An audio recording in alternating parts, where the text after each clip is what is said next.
Good evening friends. Welcome to Shanmugam IAS academy. இன்னைக்கு editorial அனாலிசிஸில் என்ன news வந்திருக்கு அப்படின்னு பார்க்கலாம். ஸோ ஃபர்ஸ்ட் எடிட்டோரியல் என்ன கொடுத்துருக்காங்க அப்படின்னு பார்த்தீங்கன்னா, shifting chance for Asian economics. இதில் பேசிக்காக வந்து எதை பற்றி டிஸ்கஸ் பண்ணியிருக்காங்க அப்படின்னு சொல்லி பார்த்தீங்கன்னா, இப்போ வந்துட்டு எக்கனாமி வந்து எந்த மாதிரி, அதாவது ப்ரீ கோவிட்க்கும் இப்போ போஸ்ட் கோவிட்க்கும் எக்கனாமி எந்த மாதிரி இருக்குது அண்ட் எப்படி வந்துட்டு எக்கனாமிஸ் வந்து சேஞ்ச் ஆகிட்டு இருக்கு. அதாவது இப்போது சைனாவில் கான்சென்ட்ரேட் ஆகிட்டு இருந்த பிஸ்னஸ் எல்லாம் வந்து இப்போ எப்படி வந்து வேர்ல்டு ஓவர் ஸ்ப்ளிட் அப் ஆகிட்டு இருக்கு. அண்ட் இப்போ ரீசெண்டாக வந்து நவம்பர் 15 அப்போ இந்த ரீஜனல் காம்ப்ரிஹென்சிவ் எக்கனாமிக் பார்ட்னர்ஷிப் அது வந்து சைன் பண்ணியிருக்காங்க இல்லையா. ஸோ அது சைன் பண்ணனால எந்த மாதிரியான சேஞ்சஸ் எல்லாம் வரலாம், ஸோ அப்படின்னு சொல்லிட்டு அதுதான் வந்து இந்த ஆர்டிக்கிளில் டிஸ்கஸ் பண்ணியிருக்காங்க. ஸோ பேசிக்காக பார்த்தீங்கன்னா, பேண்டமிக் அப்புறம் எப்படி இருக்குது அப்படின்னு சொல்லி பார்த்தீங்கன்னா, சைனா வந்துட்டு ஒரு பிஸ்னஸ் பேண்டமிக்கு முன்னாடி வரைக்கும் சைனா தான் வந்து ஒரு பிஸ்னஸ் டெஸ்டினேஷன் அப்படின்னு சொல்லி இருந்துச்சு. ஏன்னா எல்லாரும் வந்துட்டு ஈஸியாக அங்கே எந்த ஒரு கம்பெனி செட்டப் பண்ணுறதுனாலும் அங்கே கொஞ்சம் ஈஸியான ப்ரொசீஜர்ஸாக இருக்கும். அண்ட் அது வந்து ஒரு மேனுஃபேக்சரிங் ஹப் அப்படிங்கிற மாதிரி தான் வந்துட்டு இருந்தது.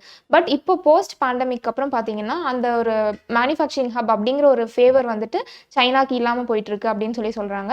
அண்ட் நிறையா கம்பெனிஸ் வந்து சைனாலேருந்து டிஸ்பர்ஸ் ஆகணும் அப்படின்ற மாதிரியான ஒரு ஐடியாஸ்லேயும் இருக்காங்க அப்படின்னு சொல்லி சொல்கிறாங்க. ஸோ அந்த ப்ரொடக்ஷன் எல்லாம் டிஸ்பர்ஸ் ஆகுது அப்படின்னா மோஸ்ட்லி அவங்க வந்து ஏஷியாவில் இருக்கிற மற்ற லொக்கேஷன்ஸில் மற்ற கண்ட்ரீஸில் செட்டப் பண்ணணும் அப்படின்னு சொல்லியும் பார்க்குறாங்க. And outside Asia setup பண்ணணும் அப்படின்னு சொல்லியும் யோசிக்கிறாங்க.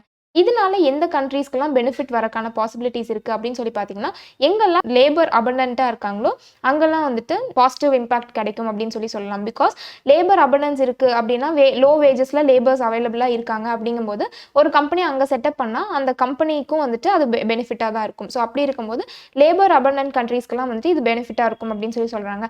அந்த வகையில் பார்த்தீங்கன்னா இந்தியாவில் வந்துட்டு நம்ம லேபர் இன்டென்சிவாக தான் இருக்கும். ஸோ அப்படி இருக்கும்போது இந்தியாவுக்கு வந்து இது ஒரு பெனிஃபிட்டாக தான் இருக்கும். நம்ம வந்துட்டு இதை கரெக்டாக யூட்டிலைஸ் பண்ணிக்கிட்டோம் அப்படின்னா இந்தியாவுக்கு வந்து இது வந்து ஒரு ஃபேவரபிளாக வந்துட்டு நம்ம யூஸ் பண்ணிக்கலாம். இப்போவே பார்த்தீங்கன்னா டெக்ஸ்டைல் இண்டஸ்ட்ரீஸ், அதே மாதிரி இந்த அப்பேரல் இண்டஸ்ட்ரீஸ் அந்த மாதிரியெல்லாம் இருக்கு இல்லையா, இதெல்லாம் வந்துட்டு சைனாலேருந்து மூவ் ஆகி பங்களாதேஷ், ஸ்ரீலங்கா இந்த மாதிரி டெஸ்டினேஷன்லாம் வந்துட்டு செட்டப் பண்ண ஸ்டார்ட் பண்ணியிருக்காங்க. இப்போ இப்படி இந்த மாதிரி லேபர் இன்டென்சிவ் இண்டஸ்ட்ரீஸ் எல்லாம் கொஞ்சம் வெளியே மூவ் ஆனாலும் மற்ற இண்டஸ்ட்ரீஸ் எல்லாம் சைனாவில் தான் இருக்குது அப்படின்னு சொல்லியிருக்காங்க. பட் அதுவும் வந்து கூடிய சீக்கிரம் மூவ் ஆகிறதுக்கான பாசிபிலிட்டிஸ் நிறையாவே இருக்குது அப்படின்னு சொல்லியிருக்காங்க. அண்ட் இப்போ ஒரு இந்த கோவிட்க்கு முன்னாடி பார்த்தீங்கன்னா ட்ரேட் வார் அப்படின்னு ஒன்று போயிட்டு இருந்துச்சு. யூஎஸ்க்கும் சைனாக்கும் இடையில ட்ரேட் வார் மாதிரி போயிட்டு இருந்தது. இப்போவும் வந்துட்டு அது ப்ரிவைல் ஆகிட்டு தான் இருக்குது. அண்ட் ஆல்சோ இப்போ இந்த COVID-19 சுச்சுவேஷன் வந்ததுக்கப்புறம் எல்லாரோட ஸ்ட்ராட்டஜியும் எந்த மாதிரி ஆயிடுச்சு அப்படின்னா, ஐ மீன் சைனீஸில் இண்டஸ்ட்ரீஸ் செட்டப் பண்ணியிருக்காங்க இல்லையா, அவங்களோட ஸ்ட்ராட்டஜி பர்டிகுலர்லி எந்த மாதிரி ஆயிடுச்சு அப்படின்னா, சைனாவில் நம்ம இண்டஸ்ட்ரீஸ் இருக்கட்டும், அது கூட +1 அப்படிங்கிற மாதிரி சைனா +1 ஸ்ட்ராட்டஜி அப்படிங்கிற மாதிரி ஃபார்ம் பண்ணியிருக்காங்க. அதாவது சைனாவில் நம்ம இண்டஸ்ட்ரீஸ் இருக்கட்டும், அது கூட வேற ஏதோ ஒரு கண்ட்ரிலையும் கூட இதனுடைய ஒரு பிரான்ச் மாதிரி நம்ம செட்டப் பண்ணிக்கலாம். ஒரு ஸ்மால் ஸ்கேல் லெவல் ஆப்ரேஷன்ஸ் வந்து மற்ற கண்ட்ரீஸ்லையும் நம்ம ஸ்டார்ட் பண்ணலாம் அப்படிங்கிற மாதிரி சைனா +1 ஸ்ட்ராட்டஜி அப்படின்னு சொல்லி ஃப்ரேம் பண்ணிட்டு இருக்காங்க. ஏன் சைனாவை விட்டு வெளியே வரக்கு யோசிக்கிறாங்க, கொஞ்சம் தயங்குறாங்க அப்படின்னு சொல்லி பார்த்தீங்கன்னா, மெயினாக சைனாக்கு இம்பார்ட்டன்ஸ் கொடுக்கறதுக்கு 3 ரீசன்ஸ் இருக்குங்க. அதாவது ஃபர்ஸ்ட் பேசிக்காக என்னென்னா, சைனாவில் ஒரு என்டர்பிரைஸ் ஸ்டார்ட் பண்ணுறதுக்கும் சரி, அதனுடைய ஆப்ரேஷன்ஸை மெயின்டைன் பண்ணுறதும் வந்துட்டு ரொம்பவே ஈஸியான ஒரு வேலையாக இருக்கும். அதனால வந்துட்டு சைனா வந்துட்டு எப்பவுமே ஒரு ஃபேவரட் ஸ்பாட்டாக தான் இருக்குது இன்வெஸ்ட்மெண்ட் எல்லாத்துக்குமே. அதே மாதிரி சைனீஸ் ஃபர்ம்ஸ் எல்லாம் இப்போ லாக்டவுனுக்கு அப்புறம் நம்மலாம் கூட எக்கனாமியை ரிவைவ் பண்ணுறதுக்கு ரொம்ப ஒரு டிஃபிகல்ட்டான சுச்சுவேஷனில் தான் இருக்கும். பட் வேற சைனாவை எடுத்துக்கிட்டோம்னா அவங்க வந்து சீக்கிரமாக அதுலேருந்து ரெக்கவர் ஆகி வந்துட்டாங்க அப்படின்னு சொல்லலாம். அதே மாதிரி குளோபல் கம்பெனிஸ் எல்லாம் வந்துட்டு ஒரு டீகேட்ஸ், அதாவது ஆல்மோஸ்ட் 10 இயர்ஸ் 15 இயர்ஸ் ஸ்பெண்ட் பண்ணி சப்ளை செயினை வந்துட்டு சைனாவில் பில்ட் பண்ணி வச்சிருக்காங்க.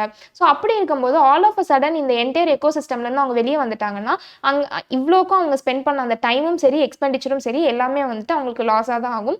இதே வந்து திரும்பவும் வேற ஒரு கண்ட்ரியில் போய் அவங்க செட்டப் பண்ணணும் அப்படிங்கிறது வந்துட்டு அதுக்கு இன்னொரு டீகேட் கூட எடுக்கலாம். ஸோ அது வந்துட்டு ஒரு லாங் ப்ராசஸாக இருக்கும். அதனால சைனாலேருந்து அவ்வளோ சீக்கிரமாக எல்லாரும் வெளியே வரமாட்டாங்க. பட் வேற சைனா +1 ஸ்ட்ராட்டஜி அப்படிங்கிறத ஃபாலோ பண்ணிட்டு சைனாலையும் இருப்பாங்க, ப்ளஸ் வேற ஏதோ ஒரு கண்ட்ரியை ஒரு டெஸ்டினேஷனாக சூஸ் பண்ணுறதுக்கான பாசிபிலிட்டிஸ் நிறையா இருக்குது. ஸோ இப்போ particularly South and South East Asia வந்துட்டு இந்த டெஸ்டினேஷனாக ஆக்ட் ஆகிறதுக்கு ரொம்பவே வந்துட்டு அதிகமான வாய்ப்புகள் இருக்குது. பிகாஸ் இப்போ South and South East Asia அந்த ரீஜனில் இருக்க கண்ட்ரிஸ் எல்லாம் எடுத்துக்கிட்டோம்னா அங்கே வந்துட்டு ஓப்பன்னஸும் ட்ரேடும் வந்துட்டு ரொம்பவே எக்ஸ்பாண்ட் ஆயிருக்கு. அதாவது ப்ரீவியஸ்லி க்ளோஸ்டாக இருந்த எல்லாமே வந்துட்டு இப்போ குளோபலைஸ் பண்ணிட்டாங்க. எல்லா எக்கனாமியும் வந்துட்டு நல்லா ஓப்பன் அப் ஆயிருக்கு. அதே மாதிரி இந்த கண்ட்ரீஸ்லேருந்து கூட்ஸ் ரெஸ்ட் ஆஃப் த வேர்ல்டுக்கு எக்ஸ்போர்ட்டிங்கும் வந்துட்டு அதிகமாயிருக்கு. ஸோ அப்படி இருக்கும்போது இவங்க இந்த ரீஜனில் வந்துட்டு இன்வெஸ்ட் பண்ணுறது அப்படிங்கிறதுக்கான பாசிபிலிட்டிஸ் நிறையா இருக்குது. அதே மாதிரி இப்போ ரீசெண்டாக ஆர்செப்பும் வந்து சைன் பண்ணியிருக்காங்க. நம்ம regional comprehensive economic partnership 15 countries சேர்ந்து சைன் பண்ணியிருக்காங்க. இந்த 15 கண்ட்ரீஸ்னுடைய டோட்டல் ஜிடிபி பார்த்தீங்கன்னா நம்ம வேர்ல்டோட 30% ஆஃப் ஜிடிபி சேர்ந்தது தான் இந்த 15 மெம்பர் கண்ட்ரீஸ் இருக்காங்க. ஸோ அப்படி இருக்கும்போது இந்த ஆர்செப்பும் சைன் பண்ணியிருக்காங்க அப்படிங்கிற ஒரு சுச்சுவேஷனில் அங்கே வந்துட்டு ட்ரேட் இன்னுமே வந்துட்டு க்ரோ ஆகிறதுக்கான பாசிபிலிட்டிஸ் நிறையா இருக்குது. குளோபல் க்ரோத்துக்கு இது ஒரு சென்டர் பீஸாக கூட ஆக்ட் ஆகும். இந்த ஆர்செப் வந்துட்டு ஒரு சென்டர் பீஸாக ஆக்ட் ஆகும் அப்படின்னு சொல்லியிருக்காங்க. லார்ஜஸ்ட் இப்போ எக்ஸிஸ்டிங் ஃப்ரீ ட்ரேட் அக்ரிமெண்ட்ஸில் லார்ஜஸ்ட் ரீஜனல் ஃப்ரீ ட்ரேட் அக்ரிமெண்ட்னா வந்துட்டு இந்த ஆர்செப் அப்படின்னு தான் வந்துட்டு சொல்கிறாங்க.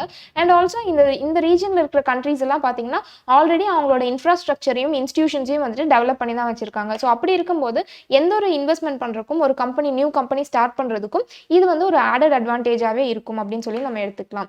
இந்த மாதிரியான சுச்சுவேஷன்ஸில் என்னெல்லாம் சேலஞ்சஸ் இருக்குது அப்படின்னு சொல்லி பார்த்தீங்கன்னா ஃபர்ஸ்ட் மெயினாக பார்த்தீங்கன்னா ஆர்செப்பும் இந்த சைனா +1 ஸ்ட்ராட்டஜி இது ரெண்டும் இருக்கிற இடத்துல இருக்கும் பொழுது நிறைய இன்வெஸ்ட்மெண்ட்ஸ் வந்து சைனாலேருந்து எங்கே மூவ் ஆகிறதுக்கான வாய்ப்புகள் இருக்குது அப்படின்னு சொல்லி பார்த்தீங்கன்னா வியட்நாம், பங்களாதேஷ், இந்தியா, இந்தோனேஷியா இந்த 4 கண்ட்ரீஸ்க்கும் மூவ் ஆகிறதுக்கான பாசிபிலிட்டிஸ் நிறையா இருக்குது. பிகாஸ் இந்த 4 கண்ட்ரீஸ்லேயும் வந்துட்டு லேபரும் அபண்டண்ட்டாக இருக்காங்க.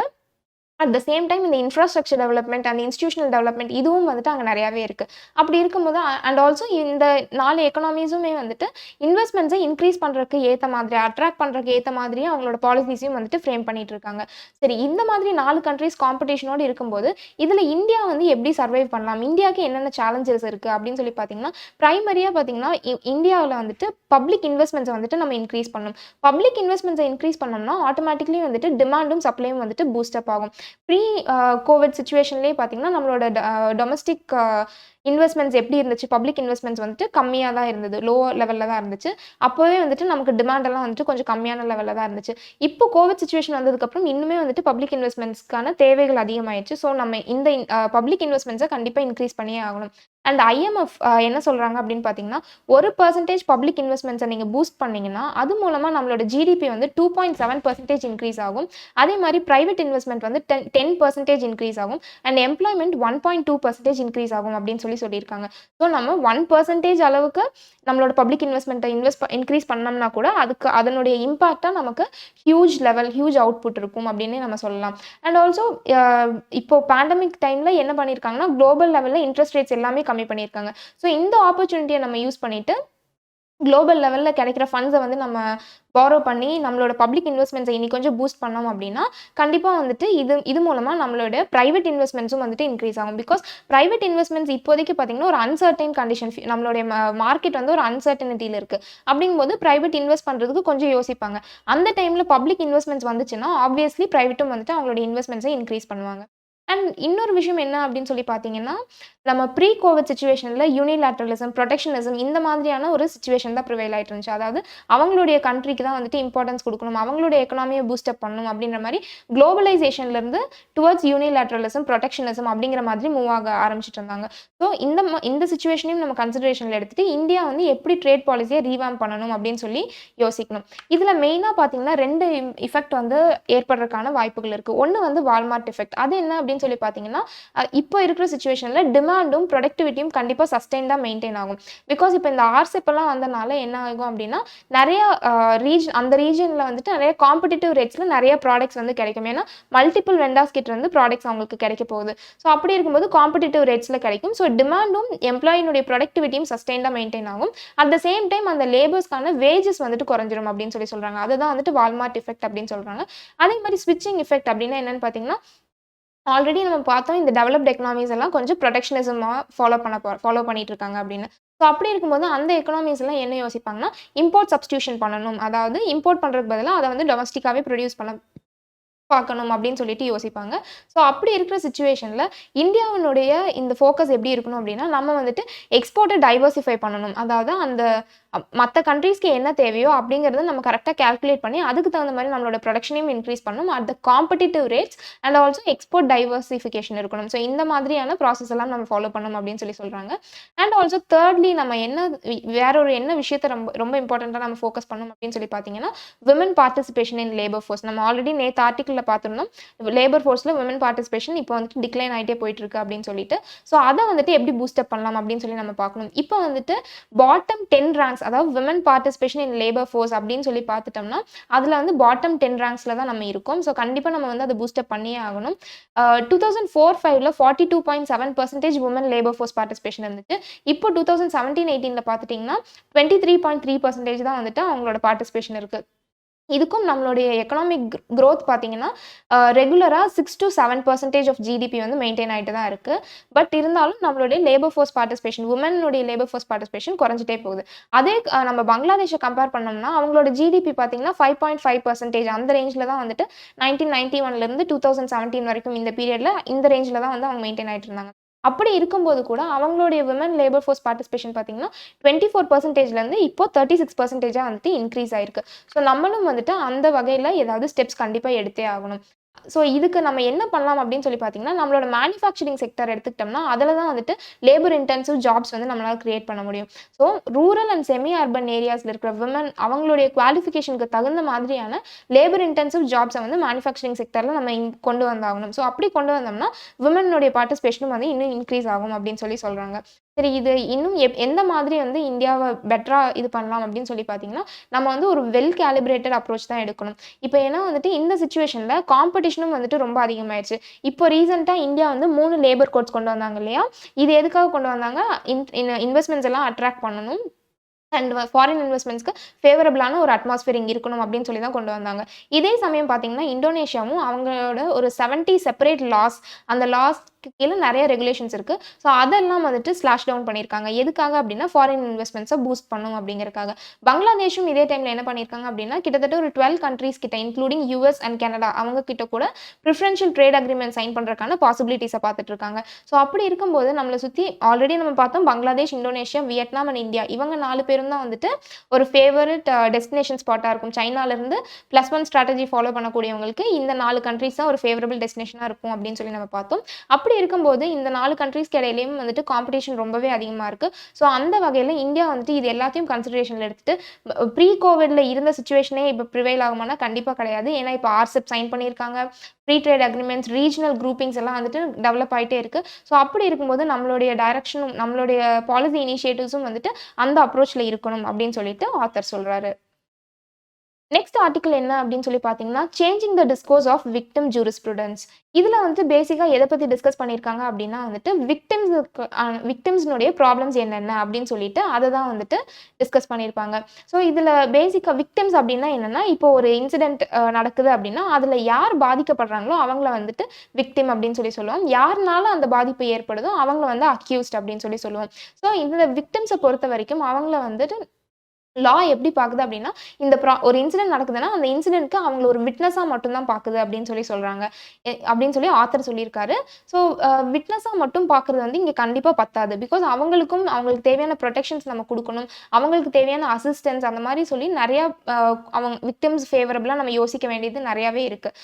இந்த வகையில் பார்த்தீங்கன்னா கிரிமினல் ஜஸ்டிஸ் சிஸ்டமில் ரிஃபார்ம்ஸ் கொண்டு வரணும் அப்படிங்கிறது எல்லாமே வந்துட்டு ஒரு ஜுடிஷியல் இனிஷியேட்டிவாக தான் இருக்குது. பிகாஸ் இந்த அசிஸ்டன்ஸ் விக்டிம்ஸ்க்கான அசிஸ்டன்ஸ் கொடுக்கணும், விக்டிம்ஸ்க்கான ஒரு ரைட் டு இன்ஃபர்மேஷன் இருக்கணும், இப்படின்ற மாதிரி செவரல் ஸ்டெப்ஸ் வந்துட்டு சுப்ரீம் கோர்ட் தான் வந்துட்டு எடுத்திருக்காங்களே தவிர லெஜிஸ்லேட்டிவாக வந்துட்டு எந்த ஒரு லாவும் இதுக்காக ஃபார்ம் பண்ணல அப்படின்னு சொல்லி ஆத்தர் சொல்கிறாரு.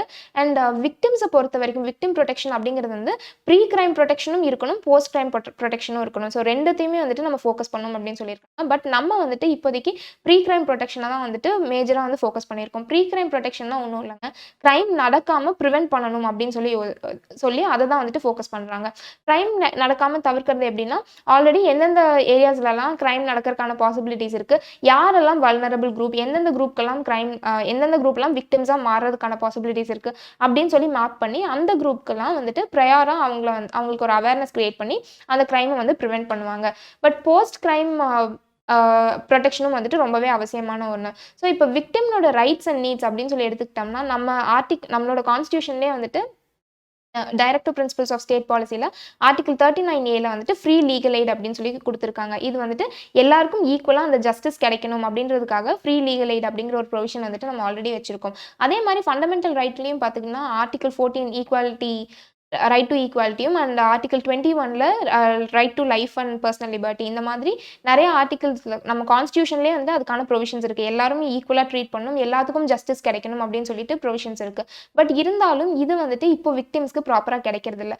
நிறைய கேசஸில் பார்த்தீங்கன்னா வந்துட்டு இந்த ஃபர்ஸ்ட் இன்ஃபர்மேஷன் ரிப்போர்ட்னு சொல்லக்கூடிய அந்த எஃப்ஐஆரே வந்துட்டு நிறைய பேர் வந்துட்டு ப்ராப்பராக ரெஜிஸ்டர் பண்ண மாட்டேங்கிறாங்க. அதாவது அந்த விக்டிம் என்ன சொல்கிறாங்க அப்படின்னு சொல்லிட்டு அந்த கம்ப்ளைண்ட்டை முழுசாக வாங்கிட்டு அதுக்கப்புறம் அந்த எஃப்ஐஆர் ஃபைல் பண்ணுறது அப்படிங்கிற ஒரு ப்ராசஸே வந்துட்டு ப்ராப்பராக நடக்க மாட்டேங்குது. ஸோ இதையெல்லாம் வந்துட்டு இன்னும் ஸ்ட்ரிக்டாக ஃபாலோ பண்ணணும் அப்படின்னு சொல்லிட்டு ஆத்தர் சொல்கிறாங்க. இந்த எஃப்ஐஆர் ஃபைல் பண்ணுறதை பொறுத்த வரைக்கும் பார்த்தீங்கன்னா ஆர்டிகல் 154 clause 3லையும் of CrPC code and section 166A of IPC, இது 144 இல்லைங்க 154 clause 3 of criminal procedure code and section 166A of Indian penal code, இது ரெண்டுத்துலையுமே வந்துட்டு எஃப்ஐஆர் ஃபைல் பண்ணுறதை பற்றி தான் வந்துட்டு கொடுத்துருப்பாங்க. ஸோ இதை வந்துட்டு பர்டிகுலர்லி சில ஒஃபென்சஸ்க்கு மட்டும்னு இதை இல்லாமல் இதை வந்துட்டு ஓவராலாக எல்லா காக்னிசபிள் அஃபென்ஸ்க்கும் எக்ஸ்டெண்ட் பண்ணணும் அப்படின்னு சொல்லியிருப்பாங்க. இன்னும் அப்போ தான் ஸ்ட்ரிக்ட் இம்ப்ளிமெண்டேஷன் பண்ணுவாங்க அப்படின்ற மாதிரி சொல்லியிருக்காங்க. இதில் வந்து இந்த செக்ஷன் 166A எடுத்துக்கிட்டோம்னா இந்த எஃப்ஐஆர் ஃபைல் பண்ணுறதுக்கு யாராவது எந்த ஆஃபீஸராவது ப்ராப்பராக ஃபைல் பண்ணல அப்படின்னா அவங்களுக்கு அகேன்ஸ்டாக வந்து அவங்கள 2 years வரைக்கும் இம்ப்ரிசன் பண்ணலாம் அப்படிங்கிற மாதிரி ப்ரொவிஷன்ஸ் எல்லாம் இருக்குது.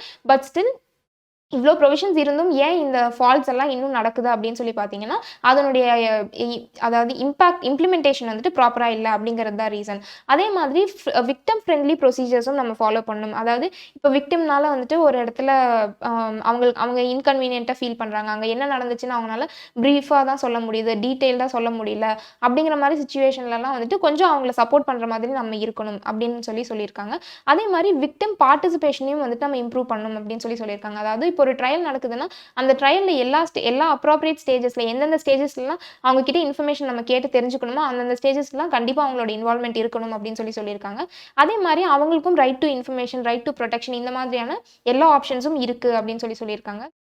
ரைட் டு இன்ஃபர்மேஷன் அப்படின்னு சொல்லி எடுத்துக்கிட்டிங்கன்னா பேசிக்காக பார்த்தீங்கன்னா இப்போ ஒரு ட்ரையல் நடந்துட்டு இருக்கு அப்படின்னா அந்த அக்யூஸ்ட் வந்துட்டு இப்போ வெளியே வந்துட்டாரா, அக்யூஸ்டுக்கு பெயில் கிடச்சிருச்சா, அக்யூஸ்ட் பெயிலுக்கு அப்ளை பண்ணியிருக்காரா, இந்த மாதிரியான ப்ராசஸ் இந்த மாதிரியான விஷயங்கள் எல்லாமே வந்துட்டு அந்த விக்டிம் தெரிஞ்சுக்கிட்டே ஆகணும். அப்படி தெரிஞ்சுக்கிறது மூலமாக தான் அவங்களுக்கு வந்து அந்த ப்ரொடெக்ஷன், ரைட் டு ப்ரொடெக்ஷனும் வந்துட்டு அவங்களால என்ஹான்ஸ் பண்ண முடியும். பிகாஸ் இந்த விஷயம்லாம் தெரிஞ்சாதான் அவங்க வந்துட்டு ஃபர்ஸ்ட் ப்ரொடெக்ட் பண்ணிக்க முடியும். ஜஸ்ட் விட்னஸ் அப்படிங்கிற ஒரு பாயிண்ட் ஆஃப் வியூவில் மட்டும் நம்ம விக்டிமை பார்க்கக்கூடாது. அவங்கள வந்துட்டு அவங்களுக்கும் வந்துட்டு தேவையான இன்ஃபர்மேஷன்ஸ் நம்ம ப்ரொவைட் பண்ணணும், அவங்களுடைய ப்ரொடெக்ஷனையும் வந்துட்டு நம்ம கண்டிப்பாக பார்க்கணும். அதே மாதிரி விட்னஸ் ப்ரொடெக்ஷன் ஸ்கீம் அப்படின்னு சொல்லிட்டு ஆல்ரெடி நம்ம கிட்ட அந்த ஸ்கீம் இருக்குது. ஸோ இதில் பார்த்தீங்கன்னா வந்துட்டு விட்னஸ் வந்து அவங்களுடைய ஐடென்டிட்டியை என்க்ளோஸ் பண்ணணும்னு அவசியம் இல்லை அண்ட் அவங்க வந்து ரீலோகேட் ஆகிக்கலாம். இந்த மாதிரி நிறைய ப்ரொவிஷன்ஸ் கொடுத்துருக்காங்க. பட் ஸ்டில் இது வந்து இன்னும் ப்ராப்பராக என்ஃபோர்ஸ் பண்ணல அப்படின்னு சொல்கிறாங்க. ஸோ இதையும் வந்துட்டு ஸ்ட்ரிக்டராக என்ஃபோர்ஸ் பண்ணியே ஆகணும் அப்படின்னு சொல்லியிருக்காங்க.